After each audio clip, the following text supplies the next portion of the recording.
Olá, boa noite. Boa noite.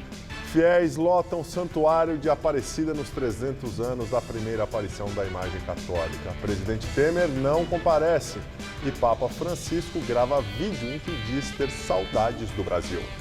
20 vítimas comparecem à delegacia para prestar queixa contra homem que se passava por policial federal para roubar e estuprar mulheres em São Paulo. Ele foi preso ontem após atacar uma mulher na região dos Jardins. Em delação, o executivo da Odebrecht afirma que, em troca de favores, construtora repassou dinheiro a Nicolás Maduro.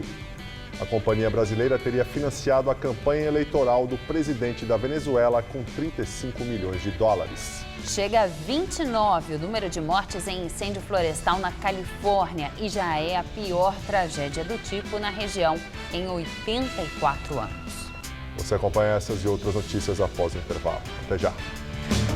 Pelo menos 20 mulheres compareceram à delegacia e se disseram vítimas do homem que se passava por policial federal. Adson Muniz Santos foi preso ontem, acusado de roubar e estuprar mulheres na região dos Jardins, em São Paulo.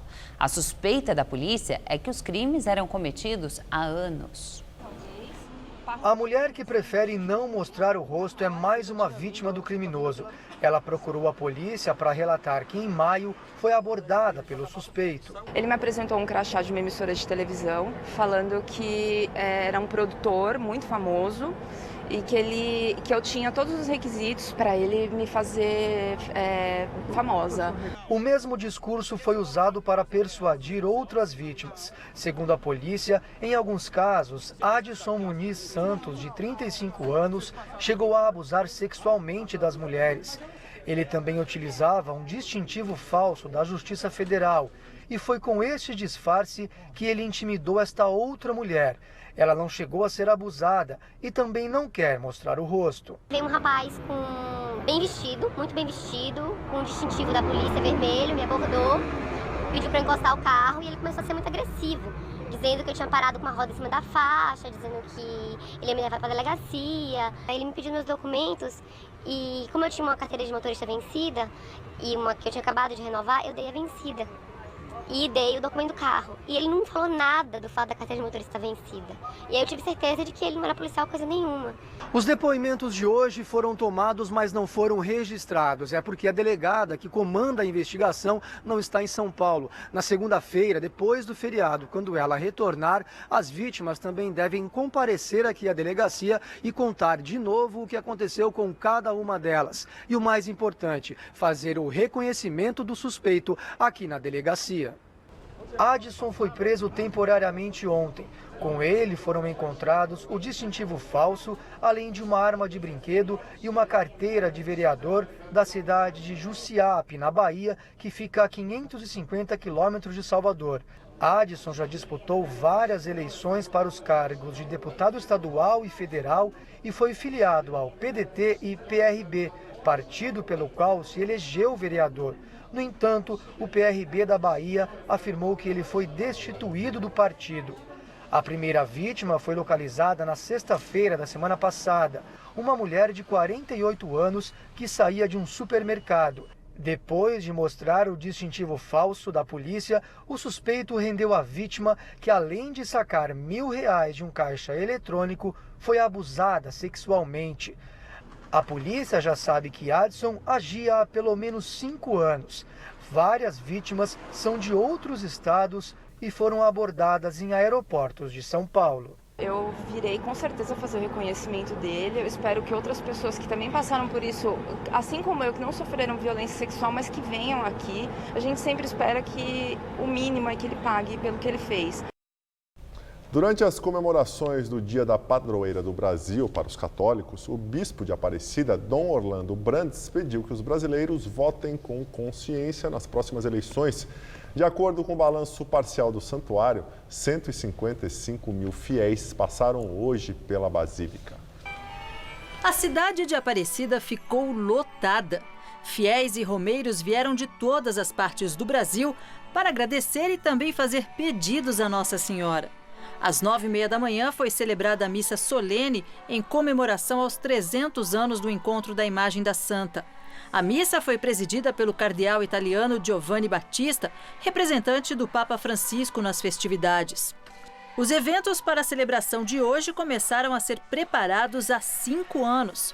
Tempo suficiente para que a imagem original de Nossa Senhora visitasse todas as dioceses do Brasil. Nossa Senhora da Conceição Aparecida, que recebeu o nome de Aparecida por ter literalmente aparecido aos pescadores, foi proclamada Rainha do Brasil em 1904 e em 1930 passou a ser a padroeira do país. Somente em 1953 é que a festa de Nossa Senhora passou a ser celebrada no dia 12 de outubro, por determinação da Conferência Nacional dos Bispos do Brasil, a CNBB. Também hoje, no Santuário Nacional, teve uma missa especial para as crianças, procissão solene e o lançamento de um selo dos Correios. O carimbo de primeiro dia de circulação apresenta a imagem milagrosa de Nossa Senhora Aparecida, encontrada no Rio Paraíba do Sul, acompanhada dos dizeres Aparecida 300 anos de fé e devoção e Jubileu 300 anos de bênçãos, 1717-2017. O santuário recebe anualmente cerca de 12 milhões de peregrinos. É o maior santuário do mundo dedicado a Maria. As atividades religiosas no local tiveram início definitivamente em 1982, quando a imagem foi trasladada da Basílica Velha para a nova Basílica. O presidente Michel Temer, do PMDB, preferiu não ir à comemoração católica em Aparecida e foi representado pelo secretário-geral do governo, Antônio Embaçaí. Mas em um pronunciamento nas redes sociais, Temer pediu dias melhores para as famílias brasileiras. Olhemos para o futuro com fé e esperança. Façamos nossa parte. Logo virão resultados de paz e progresso para todo o povo brasileiro. Nesta intenção, eu e minha família nos unimos aos romeiros, aos devotos e devotas de Nossa Senhora da Conceição Aparecida, rogando a Deus por dias melhores para todas as famílias do Brasil. E o Papa Francisco também prestou homenagem a Nossa Senhora Aparecida.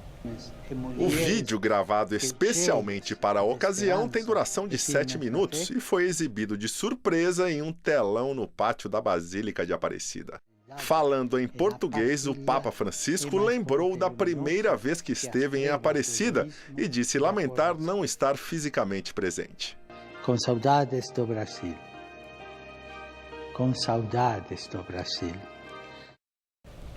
A decisão do Supremo Tribunal Federal de submeter as ações cautelares ao Congresso Nacional em caso de políticos alvos de decisão judicial sem crime em flagrante repercutiu negativamente. O principal procurador da Lava Jato criticou os ministros do STF. Em texto publicado em uma rede social, o procurador Deltan Dallagnol, coordenador da Lava Jato, disse que não se surpreende que anos depois da Lava Jato os parlamentares continuem praticando crimes, já que estão sob suprema proteção. O procurador também declarou que parlamentares têm foro privilegiado, imunidades contra prisão e agora ganharam uma nova proteção, um escudo contra decisões do STF dado pelo próprio STF, afirmou ele. Deltan Dallagnol elogiou a postura dos ministros Edson Fachin e Luiz Barroso durante o julgamento de ontem e disse que eles são uma minoria coerente no combate à corrupção. A repercussão negativa ocorreu depois que o Supremo Tribunal Federal decidiu por 6-5 que a última palavra em relação ao afastamento de parlamentares alvos de sentença judicial no exercício do cargo seja das casas legislativas, quando não há o flagrante de crime. A decisão aconteceu depois de quase 13 horas de sessão, com o voto de desempate da ministra Carmen Lúcia, que preside a Suprema Corte. Quando a votação estava em 5-5, ela leu o voto e entrou em ligeiro desentendimento com o ministro relator do caso, Edson Fachin. Voto no sentido de que o Poder Judiciário pode determinar as medidas cautelares como exercício de jurisdição penal sem qualquer tipo de passo adiante. Sim. Salvo no que se refere ao afastamento para o exercício do mandato, porque neste caso o meu entendimento é de que, de acordo com a Constituição, essa afinação com o eleitor faz com que haja isso. Por causa do voto confuso da ministra Carmen Lúcia, os ministros levaram mais de 1 hora para deliberar sobre a sentença final. Coube ao ministro Celso de Mello, o decano da corte, proclamar a decisão final. Seriam 2 tópicos, para deixar assentado que o Supremo Tribunal Federal dispõe de competência para impor, por autoridade própria, as medidas cautelares a que se refere o artigo 319 do Código de Processo Penal. Prosseguindo no julgamento, o tribunal, também por votação majoritária, deliberou que se imporá a ratificação ulterior pela Casa Legislativa, a que pertencer o parlamentar, sempre que a medida cautelar impossibilitar, direta ou indiretamente, o exercício regular do mandato legislativo. E agora vamos ao comentário de política com José Neumann e Pinto. Há muitas evidências que o principal problema das contas públicas brasileiras, que é o déficit da Previdência, não vem a ser resolvido pelo Congresso como deveria ser. Temos 13 milhões de desempregados, a notícia mais recente é que aumenta brutalmente o índice de jovens assassinados em atentados violentos no Nordeste, mas o Congresso Nacional, o Supremo Tribunal Federal, fingiram uma briga que não existia para firmarem um pacto de não agressão que leva à impunidade. Agora, o senador Aécio Neves pode sair tranquilamente à noite de casa para beber, comemorar, porque isso foi o que ocupou o dia inteiro do Supremo na quarta-feira e toda a atividade legislativa no Brasil. Ou seja, o Supremo e o Congresso são vassalos de partidos políticos que estão interessados apenas nos problemas, nos interesses e nas ambições pessoais de seus membros. O povo que se dane. Então, são instituições que não ajudam a democracia e que precisam mudar. Nós precisamos de uma mudança na qual os poderes da República passem a funcionar, não mais em torno apenas dos umbigos dos poderosos, mas também preocupados com o bolso do cidadão comum. O Brasil não terá uma solução decente e digna se isso não for adotado. Bom, eu voltarei na próxima terça-feira, direto ao assunto. Em pé. Justiça Federal nega pedido de liberdade de Carlos Arthur Nussmann, ex-presidente do Comitê Olímpico Brasileiro. Ele está preso desde o dia 5, quando foi desencadeada a segunda fase da Operação Unfair Play. O desembargador federal Abel Gomes negou o habeas corpus da defesa por considerar que estão devidamente fundamentadas as decisões da primeira instância pela prisão temporária de Carlos Nussmann, depois convertida em preventiva. Os bens dele também foram bloqueados. O magistrado destacou que as sentenças apontam para o envolvimento de Nussmann na assinatura de contratos com empresas já relacionadas ao esquema criminoso chefiado pelo ex-governador do Rio, Sérgio Cabral, do PMDB, que está preso. Segundo a investigação, Nussmann tentou ocultar bens depois que sua casa foi alvo de buscas na primeira fase da operação no mês passado. Nussmann e homens próximos a ele são investigados por suspeita de ter intermediado a compra de votos para que o Rio de Janeiro fosse escolhido como sede da Olimpíada em 2016. Ontem, após pressão do Comitê Olímpico Internacional, ele renunciou à presidência do COB. E o governador de São Paulo, Geraldo Alckmin, do PSDB, apoiou a decisão de deixar para o Congresso Nacional a última palavra sobre medidas cautelares contra políticos. Em visita a Aparecida no dia da padroeira, o governador de São Paulo, Geraldo Alckmin, disse que os 3 poderes são independentes e devem ser harmônicos. Durante a coletiva de imprensa, Alckmin, que é pré-candidato à presidência da República, declarou que a decisão do STF foi correta no sentido de se evitar uma crise institucional no país. A decisão do STF ontem favorece diretamente ao presidente afastado do PSDB, senador Aécio Neves, que é do mesmo partido do governador de São Paulo. Aécio foi afastado das funções parlamentares pelo ministro Edson Fachin em 27 de setembro por tentativa de obstrução de justiça. Ele foi flagrado em gravações do empresário Joesley Batista pedindo 2 milhões de reais para pagamento de advogados. Com a decisão do Supremo ontem, o plenário do Senado vai se reunir no dia 17 de outubro para deliberar se aceita o afastamento do senador mineiro, que pela medida autorizada por Edson Fachin e confirmada pelos ministros da primeira turma do Supremo Tribunal Federal, está impedido de sair de casa depois das 6 da tarde. E o prefeito de São Paulo, João Dória, que disputa com Alckmin a indicação do PSDB como candidato à presidência da República no ano que vem, não comentou a decisão do Supremo. Dória está em Milão, na Itália, onde participa de palestras e encontros com empresários. Esta é a 9ª viagem internacional do prefeito. Feriado quente aqui em São Paulo e por causa do calorão e da passagem de 2 frentes frias pelo litoral, chegou a chover forte em alguns pontos da cidade. Será que esse calorão continua? Mariana Armentano traz os detalhes da previsão.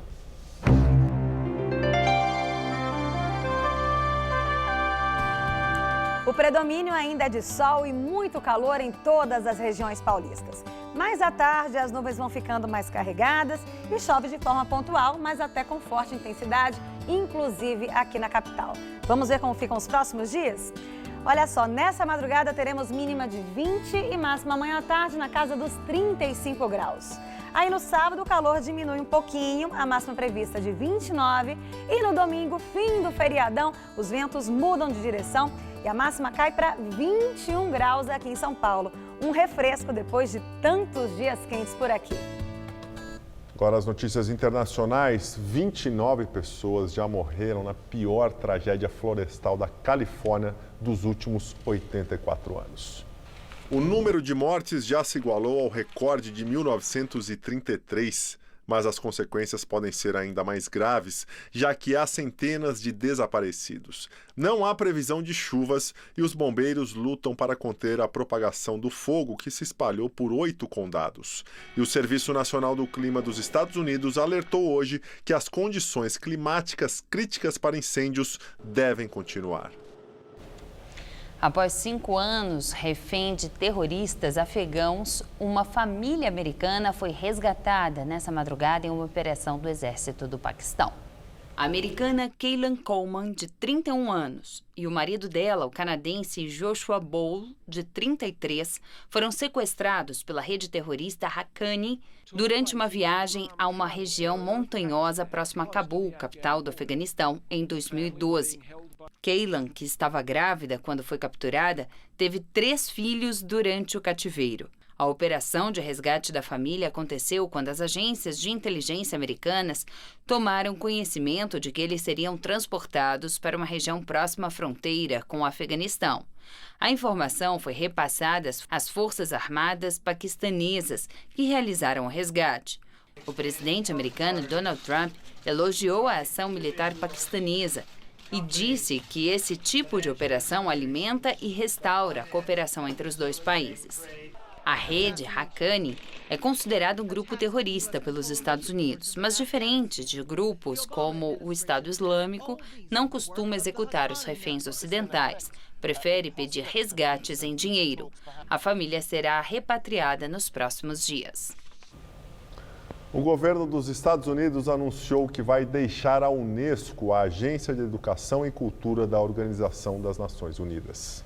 O Departamento de Estado norte-americano afirmou que a decisão se baseia nas preocupações americanas com os problemas financeiros da Unesco, entre eles a necessidade de reformas fundamentais na organização e o que os americanos chamaram de viés anti-Israel dentro do órgão.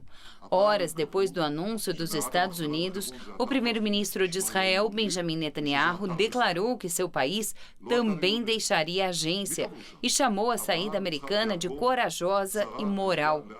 A Unesco lamentou as baixas e disse que elas representam uma derrota para o multilateralismo, assim como para a família ONU. Esta não foi a primeira vez que os Estados Unidos deixaram a Unesco. Nos anos 90, Washington alegou que a agência era mal administrada e usada para promover interesses soviéticos. E o ex-presidente da construtora Odebrecht disse na Venezuela Ex-presidente na Venezuela disse em delação premiada que financiou a campanha do presidente Nicolás Maduro em troca de favorecimento. Segundo Euzenando Azevedo, a Odebrecht doou 35 milhões de dólares para a campanha à reeleição de Nicolás Maduro na Venezuela em 2013, em troca de benefícios para a empresa no país. Em vídeo postado pela ex-procuradora-geral da Venezuela, Luisa Ortega Dias, o executivo afirma que um emissário de Maduro pediu que a empresa aplicasse 50 milhões de dólares na campanha, mas que a contribuição final foi fechada em 35 milhões de dólares, cerca de 115 milhões de reais. O vídeo faz parte da delação que Euzenando Azevedo prestou ao Ministério Público Federal de Sergipe em dezembro do ano passado. Na mesma delação, ele já tinha dito que a Odebrecht também financiou, por meio de Caixa 2, a campanha do principal líder da oposição na Venezuela, Henrique Capriles, em 2012, quando ele concorreu contra Hugo Chávez, que faleceu um ano depois.